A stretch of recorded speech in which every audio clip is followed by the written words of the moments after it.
नमस्कार दोस्तों, स्वागत है आप सभी का ऑनलाइन बोर्ड स्टडी चैनल में। जो लोग बिहार बोर्ड के स्टूडेंट हैं और वो 9th में है, 10th में है, 11th में है या 12th में है, उनके लिए व्याकरण मैं सम्मिलित रूप से लेकर के आया हूँ और मैं चैप्टर वाइज कराऊंगा प्रत्येक दिन मॉर्निंग में 7 बजे। और ये काफ़ी better question, select question, number 1 question आप लोगों के लिए लेकर के आया हूँ और आप लोग जवाब दीजिएगा कि आपका कितना सही। टोटल 25 प्रश्न है। प्रथम चैप्टर है वर्ण एवं वर्णों के उच्चारण स्थान से और काफ़ी मज़ेदार तरीका से प्रश्नों को टाइप कराया गया है ताकि आप अच्छे से उत्तर दें और अपनी तैयारी को काफ़ी बेटर बनाएं। और जो भी प्रश्न होगा सिलेक्टेड प्रश्न होगा जो बिहार बोर्ड में हमेशा पूछे जाते हैं, चाहे वह 9th हो, 10th हो, 11th या 12th हो, कोई भी एग्जाम में। तो चलिए शुरू करते हैं। आज का प्रथम प्रश्न है क वर्ग का उच्चारण स्थान है, दंत है, मूर्धा है, ओष्ठ है, कंठ है। क जब आप बोलेंगे तो सीधी सी बात है वह कंठ से निकलेगा। आपका उत्तर डी पर जा रहा है और जिन बच्चों ने डी बताया उनका सही गया। नेक्स्ट प्रश्न, इस प्रश्न में थोड़ा सा मिस्टेक है, मैं आपको बता देता हूँ क्या मिस्टेक किया हुआ है। मैं आपको लिख दूंगा कि निम्नलिखित वर्णों में किस वर्ण का उच्चारण दंत और ओष्ठ की सहायता से किया जाता है। यहाँ पे क्वेश्चन क्या है, दंत और ओष्ठ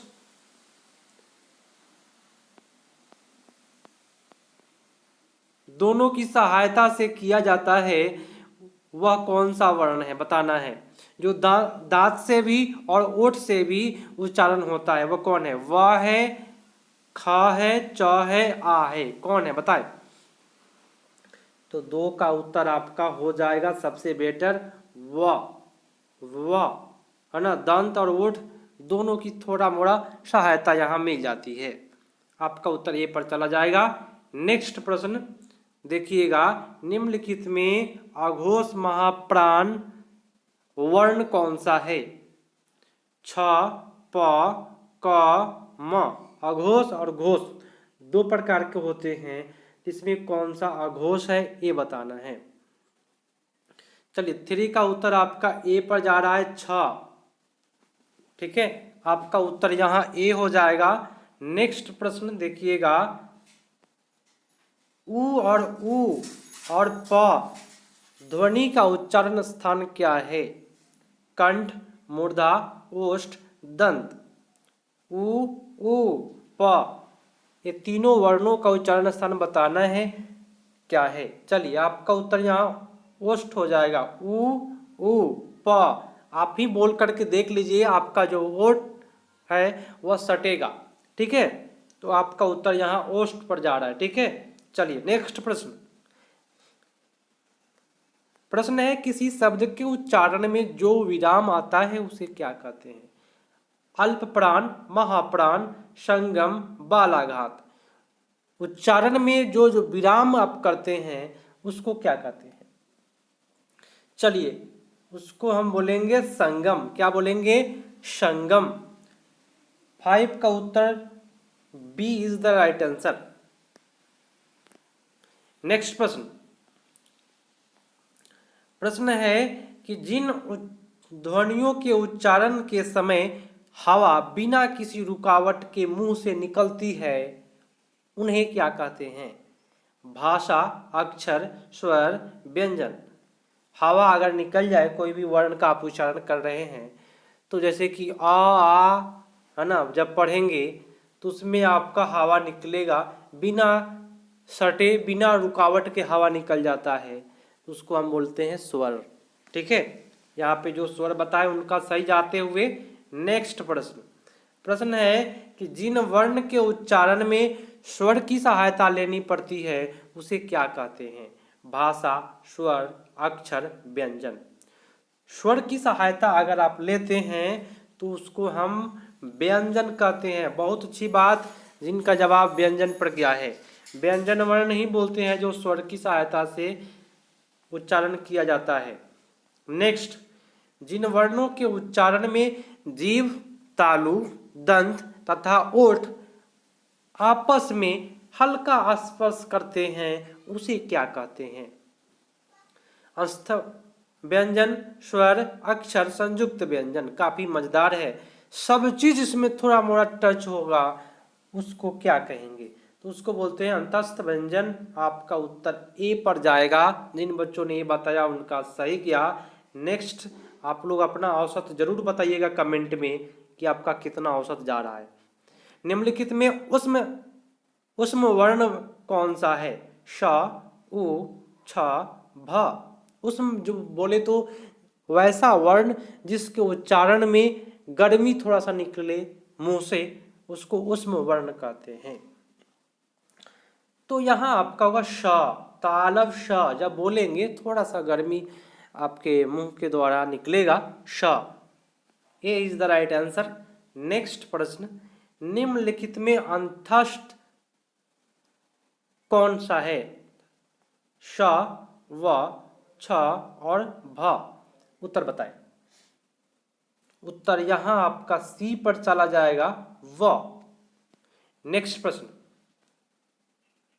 प्रश्न है द ध्वनि का उच्चारण स्थान क्या है? कंठ, दंत, ओष्ठ, मूर्धा।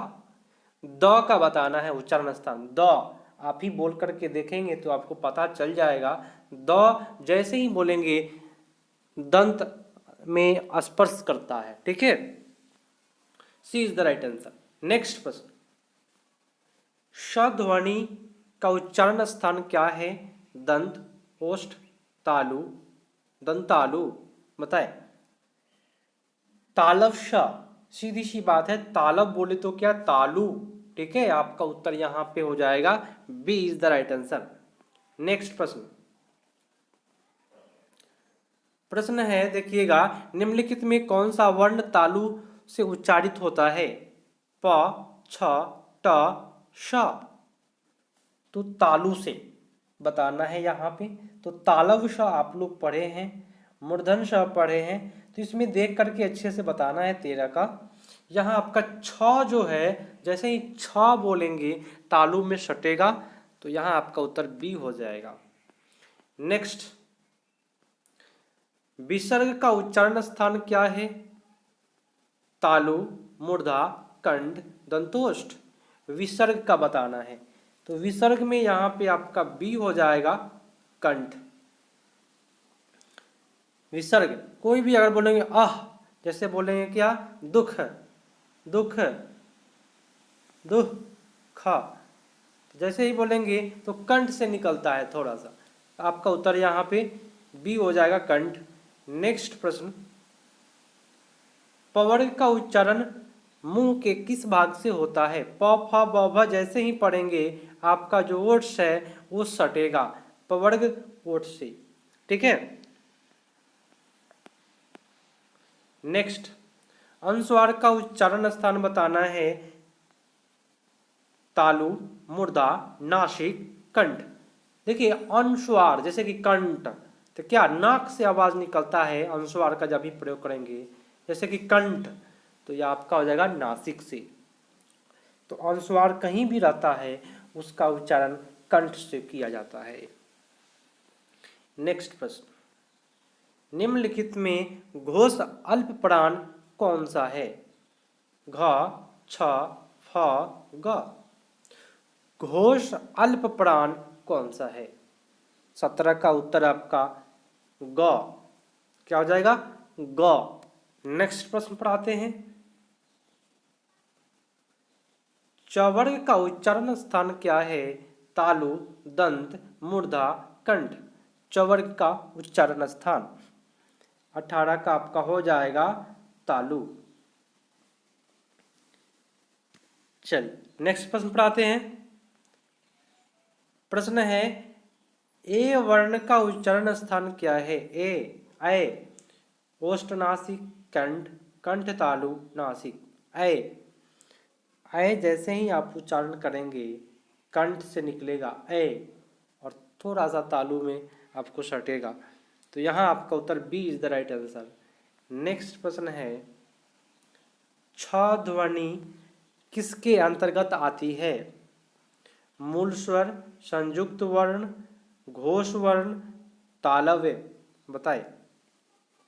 20 का उत्तर यहाँ आपका होगा संयुक्त वर्ण। नेक्स्ट प्रश्न पर आते हैं। छत्रज्ञ जो होता है ना, संयुक्त वर्ण होता है, याद रखिएगा। व्यक्ति द्वारा सार्थक उच्चारित वाणी को क्या कहते हैं? भाषा, मुहावरा, वाक्य, अक्षर। उत्तर हो जाएगा आपका ए इज द राइट आंसर, भाषा बोलते हैं।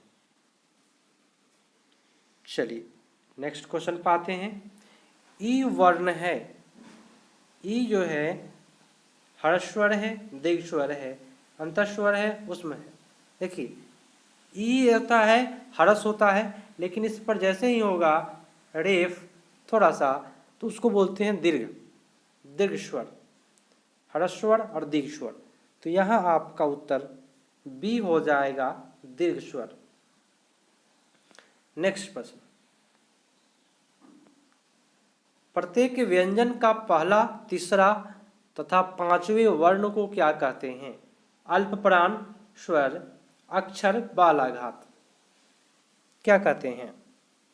टोटल क्वेश्चन को टच किया जा रहा है। जिस प्रकार के प्रश्न पूछे जाते हैं वर्ण से, सभी प्रश्नों को मैं टच कर दिया हूं, उसको बोलेंगे अल्पप्राण। पहला अक्षर, तीसरा अक्षर और पांचवा अक्षर जो भी होता है वह अल्पप्राण कहलाता है, याद रखिएगा। पहला, तीसरा, पांचवा।